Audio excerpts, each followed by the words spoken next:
બડાઈની વાત નથી પણ ઠાકરને એટલી પ્રાર્થના હતી કે દુનિયા આમથી આમ થઈ જાય પણ મારા ઈસુ બાપુનો ઠાકર આય બેઠો હોય તો ઈ તિથિમાં ખવડાય હોય તો માનું મારો ઠાકર છે હો. અમે આજથી સુધી જો માળા કરી હોય એનો ભરોસો છે ઠાકર ઉપર નગા લાખાના, અને બાપુની તિથિ આવે પેલા ન હોય તો માળા ફેરવી ન ફેરવી થાય હો.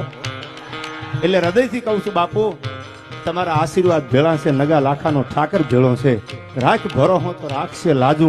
પછી એમાં કોઈ દી થાશે એક નહીં થાય વાત જ ન આવે, એક નહીં 10 દરવાજા તોડે માનજો ઠાકર આવ્યો તો.